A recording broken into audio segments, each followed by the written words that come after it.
সংখ্যাহীন বর্ষবরণ উদযাপন করতে চায় সাংস্কৃতিক সংগঠন ছায়ানট। সংস্কৃতি বিরোধী অপশক্তিকে তুচ্ছ করে বাংলা নতুন বছরকে বরণে প্রস্তুত সংগঠনটি। রমনার বটমূলে বোমা হামলার 2 যুগে এসেও নিরাপত্তা নিয়ে উদ্বেগ নেই বলে জানানো হয় সংবাদ সম্মেলনে। আদিত্য মামুনের রিপোর্ট।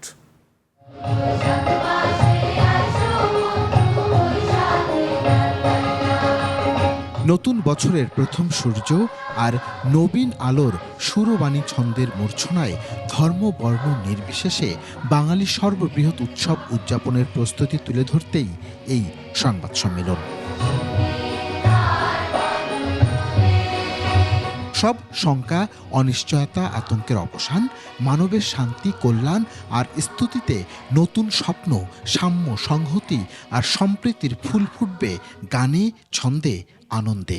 বিগত বছরের সব প্রতিকূল আবর্জনা দূর করে আমরা হতে চাই আরো মানবমুখী। নতুন বছর বাঙালিকে সে শক্তি যোগায়। চিত্ত জেথা ভয়শূন্য, উচ্চ জেথা শিরোনামে 2 শতাধিক শিল্পী যোগ দেবেন এবারের আয়োজনে।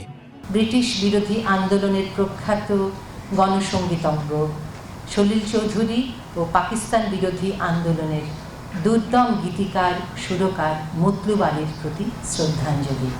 সংস্কৃতি বিরোধী অপশক্তির চোখ রাঙানি উপেক্ষা করেই বরাবরের মতো বর্ষবরণ হবে ভয় ডরহীন, এমন আশাবাদ ছায়ানটের। আবহমান বাংলা গান যারা পছন্দ করেন না কিংবা স্বাধীন মত যারা পছন্দ করেন না, তাদের দলবদ্ধ নিগ্রহে একটা চল দেশে গড়ে উঠেছিল। আমরা নির্ভয়ে সব ধরনের গান গাইতে চাই।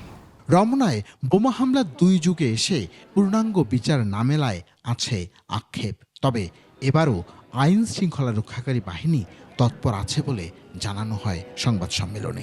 বোমা বিস্ফোরণের রায় একটা হয়েছে, অপযোগী যে রায় একটু হয়। আদিত্য মামুন, 21 টেলিভিশন, ঢাকা।